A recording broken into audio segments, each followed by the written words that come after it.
दोस्तों कहते हैं कि एक लड़की जब अपना घर छोड़कर ससुराल जाती है तो वो अपना सब कुछ अपने पति के नाम कर देती है। पति पत्नी के बीच झगड़े, नोक झोंक और रूठना मनाना हर घर में कहानी है। एक पत्नी अपने पति से लड़ सकती है, मायके जा सकते हैं, लेकिन जब उस परिवार पर कोई मुसीबत आती है तो वो सारे गिले शिकवे भूल कर वापस अपने उसी ससुराल की ढाल बन जाती है। लेकिन क्या हो जब एक पत्नी अपना सारा गुस्सा भूलकर अपनी सास की सेवा करने के लिए वापस आए और उसी सेवा के बदले उसे एक ऐसा खौफनाक धोखा मिले जो सीधे उसकी सांसों की डोरी ही काट दे। क्या हो जब एक रक्षक ही किसी तीसरे की लालच में अंधा होकर भक्षक बन जाए। नमस्कार दोस्तों, मैं हूं मनीष। आज उत्तर प्रदेश के बलिया से मैं आपके लिए एक सच्ची कहानी लेकर आया हूं जो हमारे समाज के मुंह पर एक बहुत बड़ा तमाचा है। एक ऐसी साजिश जहां एक पति ने अपनी उस पत्नी के लिए मौत का जाल बिछाया जो अस्पताल में उसकी मां की तीमारदारी कर रही थी। तो कुर्सी की पेटी बांध लीजिए क्योंकि आज के ये इन्वेस्टिगेशन आपके रोंगटे खड़े कर दिए। लेकिन दोस्तों, इस पूरी कहानी का सबसे खौफनाक सच वो नहीं था जो अस्पताल के सीसीटीवी में दिखा, बल्कि वो एक राज था जो पिछले 3 सालों से उनके ही पड़ोस की एक दीवार के पीछे पल रहा था। तारीख थी 22 मई 2026। उत्तर प्रदेश का बलिया के जिला अस्पताल में सुबह के करीब 9 बज रहे थे। इस अस्पताल में रेवती नगर इलाके वार्ड नंबर 13 की रहने वाली एक महिला ब्रिज कुमारी एडमिट थी। उनका एक्सीडेंट हो गया था। ब्रिज कुमारी की देखभाल के लिए अस्पताल में उनका 24 साल का बेटा चुन्नी लाल प्रजापति और उसकी 22 साल की पत्नी प्रीति मौजूद थे। सुबह 9 बजे चुन्नी लाल अपनी पत्नी प्रीति से कहता है, प्रीति तुम बाहर जाओ और माँ के लिए थोड़ा जूस खरीद कर ले आओ। प्रीति अस्पताल से बाहर निकलती है, लेकिन दोस्तों 1 घंटा, 2 घंटा, 3 घंटा बीत जाते हैं, प्रीति वापस नहीं लौटती। चुन्नी लाल अस्पताल से बाहर आता है, आसपास ढूंढता है, रिश्तेदारों को फ़ोन लगाता है, लेकिन 22 साल की प्रीति जैसे हवा में गायब हो चुकी थी। जब कुछ पता नहीं चलता तो चुन्नी लाल अपने श्यामदेव प्रजापति को फ़ोन करता है। श्यामदेव कहते हैं कि तुरंत थाने आकर गुमशुदगी लिखवा लो। लेकिन चुन्नी लाल और उसका परिवार पुलिस के पास नहीं जाता, बल्कि खुद ही ढूंढने का नाटक करता है। आखिरकार 2 दिन बाद 24 मई 2026 को रेवती नगर थाने में प्रीति के गायब होने की रिपोर्ट दर्ज कराई जाती है। पुलिस प्रीति को ढूंढ ही रही थी कि 26 मई 2026 को थाने में एक दिल दहला देने वाली खबर आती है। पुलिस को बताया जाता है कि पड़ोस के शिवपुर दयर इलाके की झाड़ियों में एक महिला का बेजान शरीर पड़ा हुआ है। पुलिस की टीम जब उन झाड़ियों में पहुंचती है तो वहां का मंजर देखकर बड़े बड़े अफसरों की रूह कांप जाती है। उस महिला की सांसें 3 से 4 दिन पहले ही छीनी जा चुकी थी और सबसे खौफनाक बात यह थी कि जंगली जानवरों ने उस शरीर को इस कदर नोच डाला था कि उसकी पहचान करना लगभग नामुमकिन हो गया था। लेकिन जब प्रीति के ससुर मुटुर प्रजापति को मोर्चरी में बुलाया गया तो उन्होंने कपड़ों से शिनाख्त कर ली। वो बेजान शरीर किसी और की नहीं बल्कि 22 साल की प्रीति का था। प्रीति इस दुनिया को छोड़कर जा चुकी थी, लेकिन सवाल ये था कि अस्पताल में जूस लेने निकली एक बहू शहर के बाहर इन खौफनाक झाड़ियों तक कैसे पहुंची। इस राज का ताला खोलने के लिए पुलिस ने वो दरवाजा खटखटाया जिसकी उम्मीद किसी को नहीं थी। दोस्तों, इससे पहले कि पुलिस इस अंधेरे राज का पर्दा उठाए, अगर आप भी इस इन्वेस्टिगेशन में मेरे साथ गहराई तक जुड़ चुके हैं तो अभी इस वीडियो को लाइक कर दीजिए और अगर आप चैनल पर नए हैं तो ऐसे ही सच्ची घटनाओं के लिए सब्सक्राइब का बटन जरूर दबा लीजिए। तो चलिए वापस चलते हैं पुलिस की उस तफ्तीश की तरफ। जैसे ही प्रीति की इस दुनिया से जाने की खबर उसके पिता श्यामदेव प्रजापति को मिलती है तो वो रोते बिलखते हुए थाने पहुंचते हैं।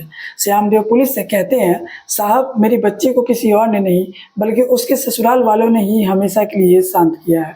मेरी बेटी की शादी को मुश्किल से 1 साल हुआ था। ये लोग उसे दहेज के लिए परेशान करते थे। वो तंग आकर मेरे पास मायके आ गई थी, लेकिन जब उसकी सास का एक्सीडेंट हुआ तो मैंने ही उसे सास की सेवा करने अस्पताल भेजा था और इन लोगों ने मेरी फूल सी बच्ची का खेल खत्म कर दिया। इल्जाम बहुत बड़ा था। पुलिस ने तुरंत प्रीति के ससुर मुटुर प्रजापति को थाने बुलाया। ससुर ने हाथ जोड़कर कहा, साहब ये दहेज का इल्जाम बिल्कुल झूठा है। हाँ, पति पत्नी में छोटी मोटी तकरार होती थी, लेकिन वो मायके गई थी, लेकिन हमने उससे कोई दहेज नहीं मांगा। पुलिस के पास कोई सबूत नहीं था, इसलिए पुलिस ने जांच का एंगल बदला और सीधा बलिया जिला अस्पताल के उस सीसीटीवी कैमरे में खंगाल डाला जहां 22 मई की सुबह 9 बजे प्रीति आखिरी बार नजर आई थी। जब सीसीटीवी की फुटेज पुलिस के सामने चली तो उसमें एक ऐसा सच दिखा जिसने सबको चौंका दिया। फुटेज में दिखा कि सुबह 9 बजे प्रीति अस्पताल से बाहर तो निकली थी, लेकिन वो अकेली नहीं थी।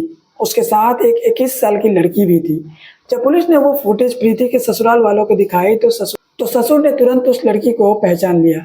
ससुर ने कहा, साहब ये तो शोभा चौरसिया है, ये हमारे पड़ोस में ही रहती है और हमारे घर की बेटी जैसी है। मेरी पत्नी का एक्सीडेंट हुआ था तो ये भी अस्पताल में सेवा करने आई थी। पुलिस ने तुरंत शोभा चौरसिया को थाने बुलाया। शोभा ने बड़ी मासूमियत से कहा, हाँ साहब, मैं प्रीति के साथ बाहर गई थी, लेकिन उसने कहा कि तुम यहीं रुको, मैं आगे से जूस लेकर आती हूँ। उसके बाद वो वापस ही नहीं आई और मैं अपने घर चली गई। पुलिस ने शोभा का बयान लिया और उसे जाने दिया। पुलिस फिर से एक बंद गली में आकर खड़ी हो गई थी।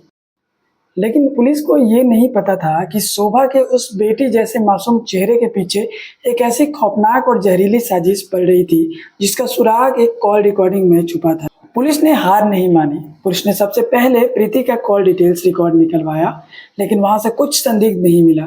इसके बाद पुलिस ने प्रीति के पति यानी चुन्नी लाल प्रजापति की CDR निकाली, यानी कॉल डिटेल्स रिकॉर्ड निकाली। और दोस्तों, जैसे ही पुलिस ने चुन्नी लाल की कॉल डिटेल्स देखी, पुलिस के अफसरों का दिमाग सुन्न पड़ गया।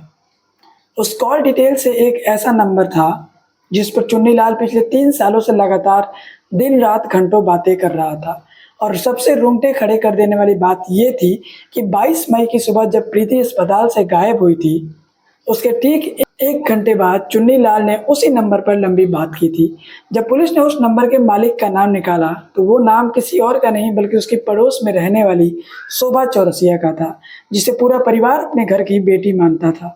28 मई 2026 को पुलिस ने बिना कोई भनक लगे चुन्नी लाल और शोभा चौरसिया दोनों को गिरफ्तार कर लिया। थाने में दोनों ने पुलिस को बेवकूफ़ बनाने की कोशिश की। साहब, हम तो भाई बहन जैसे हैं, हमारे रिश्ते का बदनाम मत कीजिए। लेकिन पुलिस ने जब दोनों के मोबाइल फ़ोन जब्त किए और गैलरी खोली तो उस भाई बहन के रिश्ते का वो घिनौना सच बाहर सामने आया, जिसे देखकर पुलिस वालों की भी शर्मा गई। गैलरी में दोनों की ऐसी आपत्तिजनक तस्वीरें और वीडियोस मौजूद थे जो उनके असली रिश्ते की गवाही दे रहे थे। पुलिस की जरा सी शक्ति के आगे दोनों टूट गए और फिर उन्होंने जो फ्लैशबैक सुनाया उसने रिश्तों की पवित्रता को तार-तार कर दिया। इस खौफनाक खेल की शुरुआत होती है आज से करीब 3 साल पहले, जब चुन्नी लाल और उसके पड़ोस में रहने वाली शोभा चौरसिया के बीच नज़दीकियाँ बढ़ी। दोनों एक दूसरे से प्यार करने लगे, उनके बीच शारीरिक संबंध भी बन गए, लेकिन दोनों की जाति अलग थी, इसलिए उन्हें पता था कि परिवार वाले कभी शादी के लिए नहीं मानेंगे। 2.5 साल ऐसे ही बीत गए। फिर चुन्नी लाल के परिवार ने उसके लिए लड़की ढूंढनी शुरू की और बहादुरपुर ताड़ी गांव के प्रीति से उसका रिश्ता तय कर दिया। मार्च 2025 में चुन्नी लाल और प्रीति की शादी हो गई। हैरानी की बात ये थी दोस्तों कि शोभा ने उस शादी का कोई विरोध नहीं किया। वो चुपचाप तमाशा देखती रही। प्रीति अपने अरमानों के साथ ससुराल आई, लेकिन कुछ ही महीनों में प्रीति को अपने पति चुन्नी लाल और पड़ोसन शोभा की गंदी हरकतों का सच पता चल गया। जरा सोचिए दोस्तों, कौन सी पत्नी अपने पति को किसी और औरत के पास जाते देख सकती है। प्रीति ने विरोध किया, झगड़े हुए, लेकिन वो इतनी संस्कारी थी कि उसने ये बात ना तो अपने मायके में बताई और ना ही ससुराल में से शिकायत की, ताकि उसके पति की समाज में बेइज्जती ना हो। जब पति नहीं सुधरा तो वो गुस्से में अपने मायके चली गई। उसे लगा कि शायद दूरी से उसकी पति का अपने गलती का एहसास होगा, लेकिन प्रीति ये नहीं जानती थी कि उसके मायके जाने से चुन्नी लाल और शोभा का एक साथ वक्त बिताने की पूरी आज़ादी मिल गई थी। और जब प्रीति अपनी बीमार सास का सेवा करने वापस लौटी तो इन दोनों ने मिलकर प्रीति के लिए एक ऐसा खौफनाक डेथ वारंट तैयार किया जिसकी कोई कल्पना भी नहीं कर सकता। चुन्नी लाल और शोभा ने तय कर लिया था कि जब तक प्रीति जिंदा है वो दोनों कभी एक दूसरे के हो ही नहीं सकते। 22 मई 2026 की सुबह अस्पताल में प्रीति अपनी सास के पास बैठी थी। चुन्नी लाल ने अपने मास्टर प्लान के तहत शोभा को एक जहरीले पाउडर की पुड़िया दी। चुन्नी लाल ने शोभा से कहा, इसे जूस के बहाने बाहर ले जाओ और पानी में पाउडर मिलाकर बेहोश कर देना, फिर मैं आऊँगा। शोभा अपनी मीठी बातों के जाल में फंसाकर प्रीति को अस्पताल से बाहर ले गई। दोनों एक ई-रिक्शा में बैठे और 82 पुल की तरफ निकल पड़े। रास्ते में शोभा ने बड़ी चालाकी से उसे पानी की बोतल में वो जहरीली पाउडर मिलाया और प्रीति को पिला दिया। थोड़ी देर में प्रीति की तबीयत बिगड़ने लगी। 82 पुल पर पहुंचकर शोभा ने ई-रिक्शा वाले को वापस भेज दिया। वहां सड़क पर जब कुछ लोगों ने प्रीति को तड़पते देखा तो शोभा ने झूठ बोल दिया कि इसकी तबीयत खराब है, मैं अपने भाई का इंतजार कर रही हूँ, वो इसे अस्पताल लेकर जाएगा। कुछ ही देर में चुन्नीलाल अपनी बाइक लेकर वहां पहुंच गया।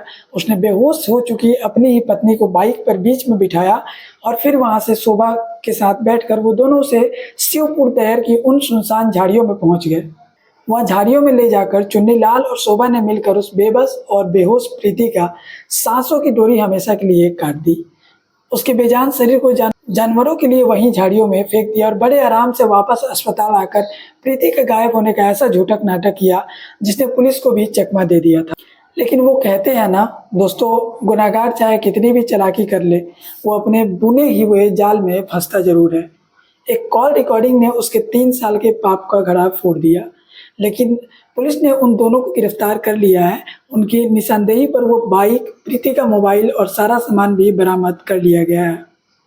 पुलिस ने उन्हें अदालत में पेश किया, जहां से इन दोनों हैवानों के सीधे जेल की सलाखों में पीछे भेज दिया गया है। दोस्तों, एक मासूम लड़की जो अपने पति के सम्मान के लिए अपनी तकलीफ दुनिया से छुपाती रही, उसी पति ने अपने हवस और लालच के लिए उसे कितनी दर्दनाक सजा दी। ये घटना साबित करती है कि कई बार सबसे खतरनाक दुश्मन बाहर वाले नहीं, बल्कि अपने ही घर के चार दीवारी में बैठे हुए लोग होते हैं। लेकिन आज इस इन्वेस्टिगेशन को गहराई से सुनने के बाद मैं इस कहानी का फैसला आप पर छोड़ता हूँ। मुझे कमेंट करके बताइए कि इस पूरी कहानी का असली जिम्मेदार कौन है।